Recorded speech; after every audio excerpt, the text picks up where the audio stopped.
Hey everybody, thank you for tuning in today. It is Model Car Nick, and I have a new model for you guys. It is the Minichamps 1/18 scale Porsche Tycan Cross Turismo Turbo S. And if that was a long name for you, well, it is a long name. So let's kind of see what this car is all about together. So I picked up this model about a month ago alongside of my new Turbo S exclusive series. So this was kind of one of the other Porsches that I got. And I think I paid about $105 for this particular model, which is quite a bit of money. I think they're currently going on eBay. I think I just saw an auction close at about $90. But, if you do buy it now, it's probably going to be around $100 to maybe $130, depending on the spec. Also, who is it? GT Spirit is also going to be releasing a Cross Turismo Tycan. So if you guys don't want the Minichamps one for any particular reason you might find out in this video, maybe wait for the GT Spirit to come out. So this is a fully sealed model. It doesn't have any opening features, which is kind of a disappointment. But Minichamps has been doing that a lot recently, so that's nothing new to me. This model is painted in this really dark, kind of flat blue. There is no pearlescent to the paint, and it does come across really dark on camera, I will say. And even looking at it in person, it's just maybe just a slight shade brighter than what you're seeing through the camera. So like this is the color, obviously, that you're gonna see. But the reflections on it are pretty dark. As you can see, the model in the rear looks pretty black, but I promise it's a little bit brighter in person. So it's got silver wheels, yellow brake calipers, and black interior. And let's just take a look at the front of this model. So let me turn it around all the way so you guys can see a little bit better. So obviously electric car, right? You don't really have any crazy grills in the front. There's no engine up here because it's an electric car. So there's not really any insane details up here. I mean, we have the Tycan headlights, which, look on this model kind of boring. There are like 4 daytime running lights that are in each corner, but on this model it is kind of hard to see those features, and there's just that one headlight in the middle. So headlight features are kind of plain on this car, I must admit. There's side vents on both sides right here that look pretty nice, but there's nothing really to see behind there. And down here there is like some kind of mesh plastic going on that you can't see through. It's pretty boring, I must say. The Porsche crest itself does look fairly good. One thing I forgot to mention talking about the model overall is, the paint quality on Minichamps is actually not as great as you would hope it is. It's not as good as GT Spirit, so that might be another reason to wait for the GT Spirit model to come out if you're really looking to get a Cross Turismo Tycan, because you kind of get this like golf ball effect. As you can see on the hood, it's not very clear. There's kind of some dimpling going on. Up close it looks okay, but when you get some reflections on it, you can really tell that the paint quality is kind of subpar. But it's a pretty decent job, I must admit, but it's just not like a 10 out of 10 on the paint quality scale.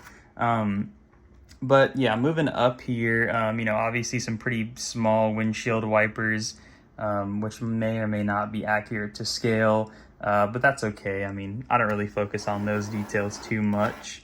Coming up here, there's a lot of plastic, that's not painted. It's just matte black plastic all the way, around the front front splitter. And then it's got some like wheel arches over here that are also trimmed in the same, matte black plastic that goes all the way around the ends of the model. So looking at the wheels themselves, they are pretty interesting. I do not like this wheel design too much. It's kind of just too busy for me. But when you actually take a look at them, the detail looks pretty good. At a distance, though, they look pretty flat, so they don't really have too much depth to them. As compared to I feel like the real car would. But as you can see, there's a lot of cuts and stuff going on in there. Huge, yellow brake calipers that do have the Porsche script on them, which is pretty cool. There's also the Porsche logo, obviously, in the center. And we have drilled rotors, which look fairly decent. But yeah, kind of an interesting color combination. I don't mind it. but I do not like the wheels as much. I don't like the design, but the color is okay for me. Obviously up here we have the charging port, and like I said, this is a fully sealed model, so you can't open up any of the features, which is a disappointment, but that's okay. Up here though, there is a turn signal indicator, or a reflector. I'm not too sure which one it is. I would assume a turn signal indicator. But moving on forward, you know, we have some pretty detailed, or not detailed, I would say, but pretty good looking door handles.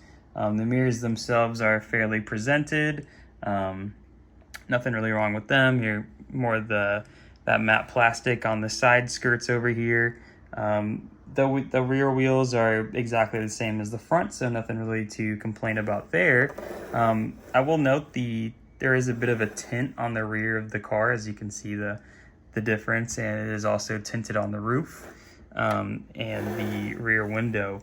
But moving on to the rear of the car is obviously nothing really too crazy going on. We have the Tycan Turbo S badging on the side, which it's not a badge, it's more of like a sticker. So nothing really too crazy going on in there. It does say Porsche in the taillights, but obviously with these smoked taillights, it's kind of hard to get that detail. And, you know, you really don't even notice it at all from a distance. I mean, you can kind of make it out from here, but it's really hard to see. So that is kind of a knock on points there. Down here, looks like I have a little bit of scuffing going on, which this model did have some issues when I picked it up, so I'll kind of go into that towards the end of the video if you're interested in hearing about it. But yeah, the diffuser itself, you know, obviously no tailpipes or anything, just a lot of plastic stuff going on. Some you know, reflectors back here, and a rear windshield wiper, which looks fairly you know, nothing too crazy. But you know, the reason why you get this model is because you like a wagon, and I certainly do. And so I thought the Cross Turismo wagon, you know, it actually looks really cool. You know, this is like a pretty unique model, I will say, to add to your collection. But let's take a look at the interior. And the interior, I would say, it does look pretty good. You can see a lot of the details. There's stuff on the dashboard. There's even stuff on the passenger dashboard over there. So yeah, I mean, nothing really too crazy going on in there. Just a lot of black plastic, but it does look fairly good. In the rear itself, it is hard to see, but really not too much is going on back there, I must admit. The cool thing is it does have like a glass rooftop panel, but you can't see much through it because it is tinted.